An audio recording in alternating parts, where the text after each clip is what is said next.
Visionaries close bigger deals. You may already know that. I help founders, sales professionals, as well as consultants become trusted advisors so they command higher fees, as well as build stronger relationships and ultimately predictable revenue. And the most important part is they do so in their own voice, in their own style, so that I'm actually guiding you with the science of sales, the art of sales, and then the nuances that actually take you from, almost getting the deal across the line to definitely getting the deal across the line. So I work with founders and sales execs, et cetera, that are kind of stuck in that range. Sometimes it's 5K a month if you're a founder, or 10K or 20K. If you're in sales, it could be that you are kind of stuck in the 70 to 95% range of quota, and you cannot seem to get on a quarter by quarter basis over your quota.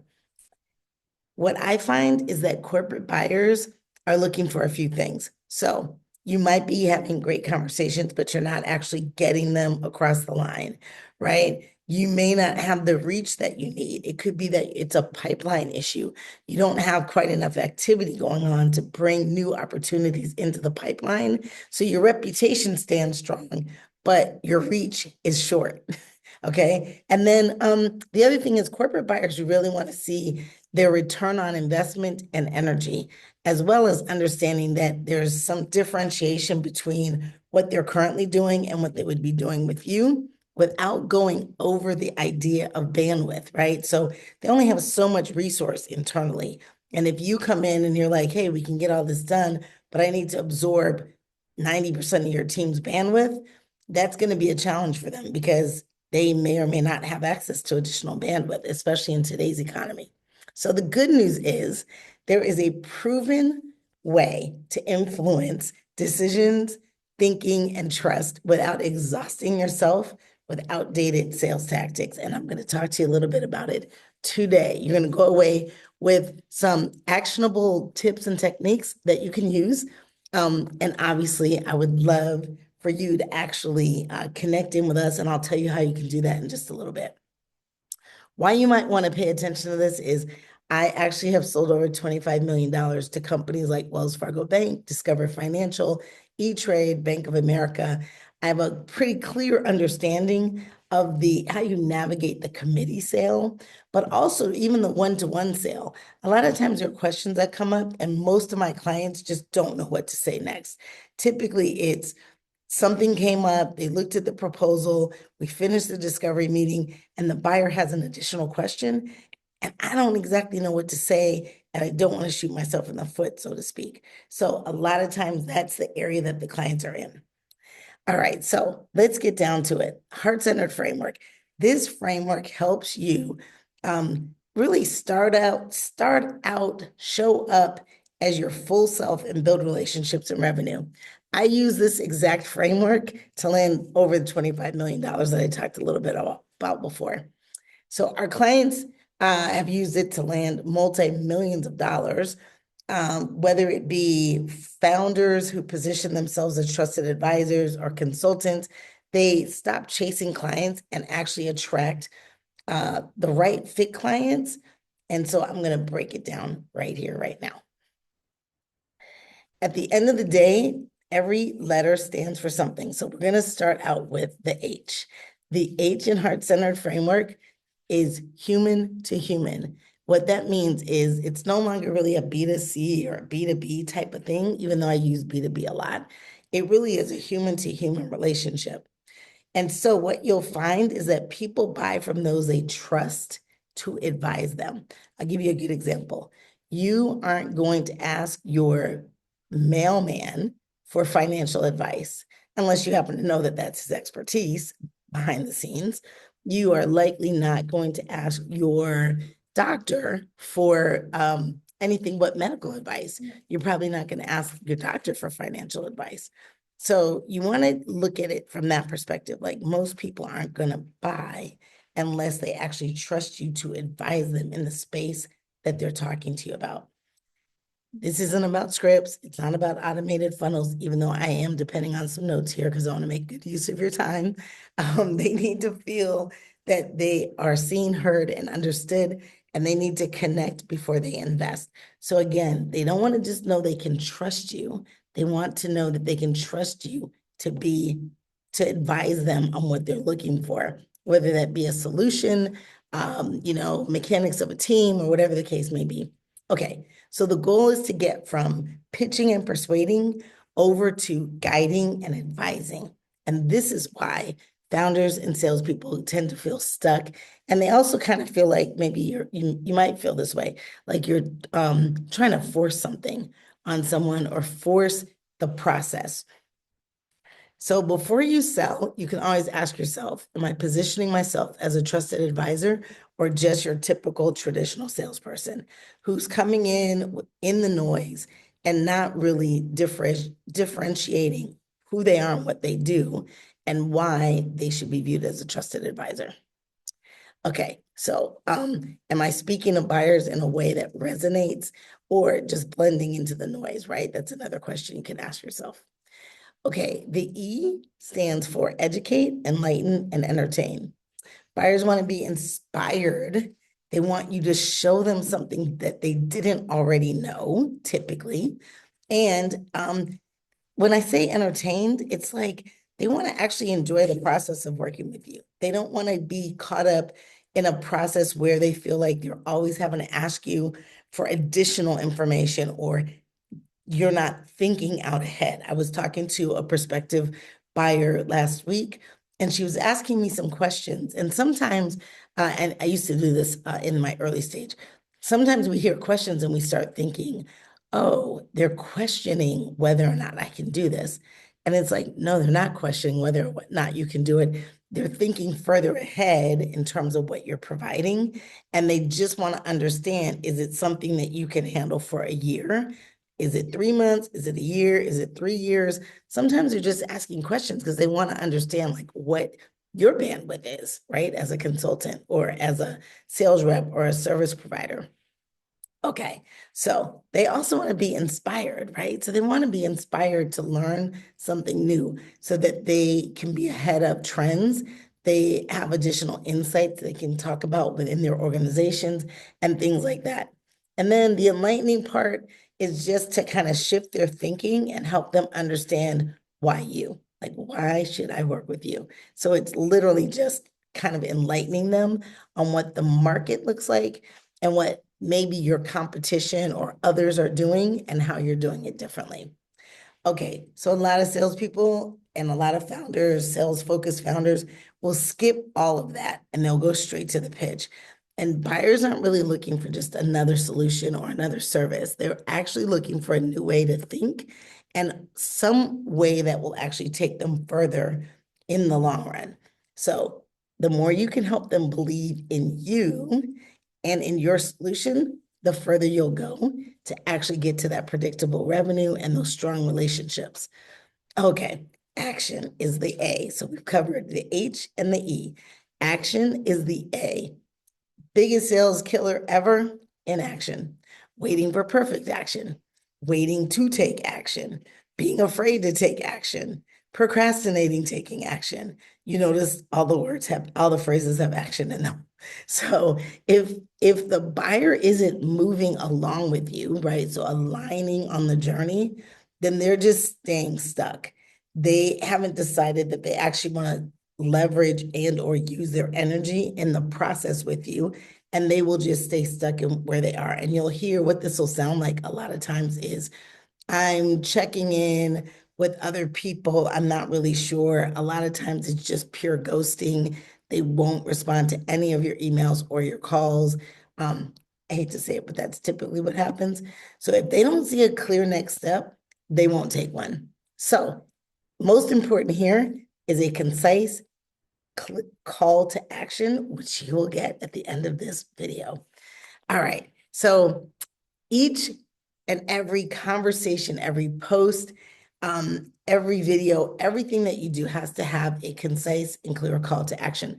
That could be book your call. It could also be sign up for a workshop.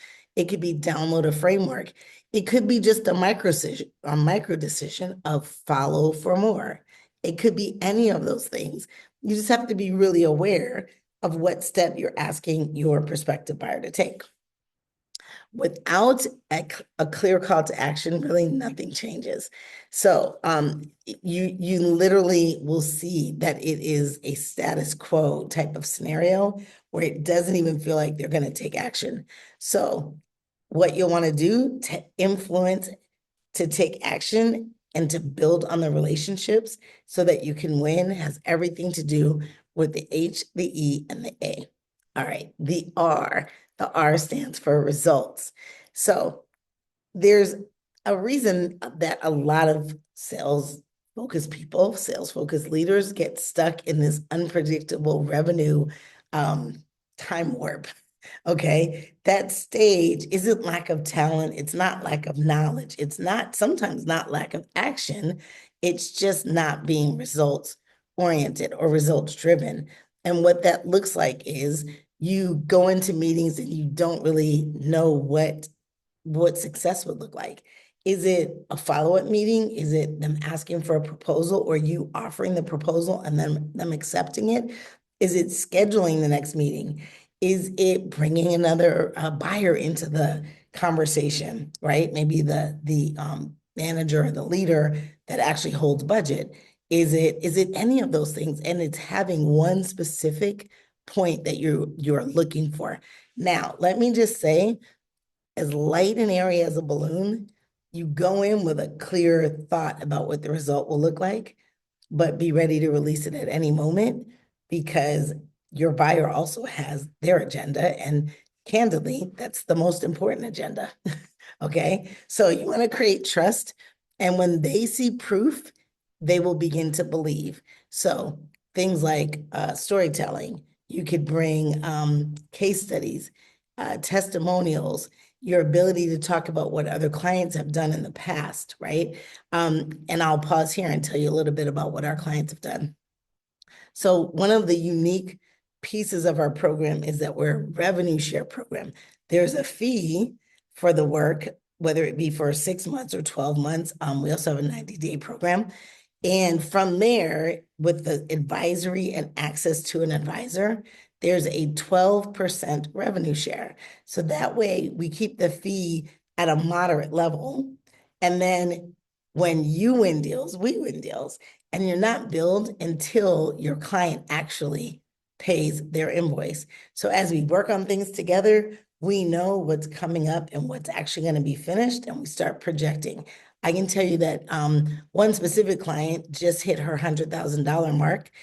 We've been working together for 5 months, a little over 4 months, going into 5 months. And again, she just hit her $100,000 mark in terms of business being coming on board. So exciting stuff. That doesn't always happen. And I will tell you her superpower, and I've told her this on so many occasions, I don't think she knew it when we started. People pick the phone up when she calls. People respond to her messages. They respond to her text messages and her voice messages. She sees people at some of the events that she's working on and with, and she introduces herself and just chats it up with them. She's very comfortable in what I'll call social situations that tend to lead to, hey, what is it that you do? And that's from there, things continue to roll forward. But the key and the most exciting thing is that she actually just surpassed her 6-figure mark. She was a mid 2-figure revenue client to begin with. So she's just added an additional 100K to the 2.25 a year that she was already doing. Okay, so let's get back to this. Building resilience is key. So when you finally get a system that works, you stop chasing every deal that shows up and you can stay consistent. When you get your superpower uncovered, as we've done with this last client that I just told you about, you're going to accelerate on the superpower. That's how it works. All right, let's get to the T because we're almost done. So the T stands for timing, timelines, and triggers. And even the very best offer, the very best solution will not convert if the timing is not right. Buyers are super sophisticated, they're super savvy. And if the timing is not right, you'll hear things like, we don't have budget, right? You'll hear things like, the leader that would have to sign off on this is totally focused on a different initiative. That's a timing scenario, right? You'll also hear things like, we're not going to look at this until Q4 or Q1. Whatever the Q is, you're not in that queue at the time, right? And then the trigger is maybe compliance, maybe regulatory has told them that they have to do something in particular by a certain date. So timelines will help you go from interest to decision making. Timing typically is it's the right time for us to look at this. And triggers make action taking a little bit more logical, right? So immediately it's like, yes, we have to get this done by a certain date because government, compliance, regulatory, our legal team says it has to be completed. Okay, so there's some regulation behind the trigger point, typically. All right, most sales pros miss this because they associate, we'll circle back, let us think about it. They think all those things will actually occur and they really won't. You've heard the old saying, money likes speed. Money does like speed. And when you're actually in a scenario where you're influencing somebody's decision making around something, they will see it as this needs to move forward because I see the return on investment, investment energy and use of my resources or bandwidth. Okay, so we're almost there. All right, when you align the timing, all the sales guessing kind of goes away and it becomes more predictable revenue and relationships. So here's the call to action I told you was coming. Book your call now and we can have a conversation. There's no heavy sales team. The call, I'll be actually taking the call with you myself. It's just a conversation, just to see if there's alignment now, or potentially in the future. It could very well be that you're not ready to make a move right now, but you want to actually begin the the groundwork. And so that's always an option. Okay. Book your call. Let's have a conversation, see where you are. I can guarantee you'll come away with at least two nuggets that you can implement right as you move off the call and go from there. Okay, so again, book your call. We've talked about the heart-centered framework. The H is human to human. The E is educate, enlighten, and entertain.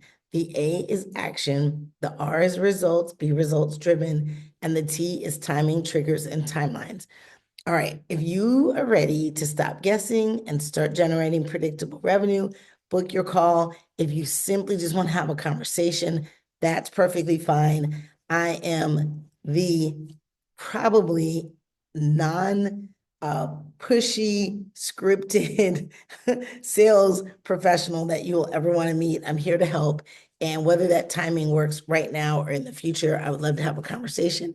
And then you can just follow along, meaning you can subscribe to the channel and you'll continue to get sales techniques, sales tips, conversation, especially as I begin to add more and more around AI to the sales advisory conversation. AI is a way to amplify your voice, amplify your style, amplify your differentiator, and actually put yourself in a much better position with your buyer. So hit subscribe, hit the bell if you like, definitely book your call and let's have a brief conversation to see if there's a place that I can help. Otherwise, we'll just be connected and we can continue that way. All right, thanks so much. I hope you are having a fabulous day. Don't forget, stay heart-centered. Thanks so much for listening.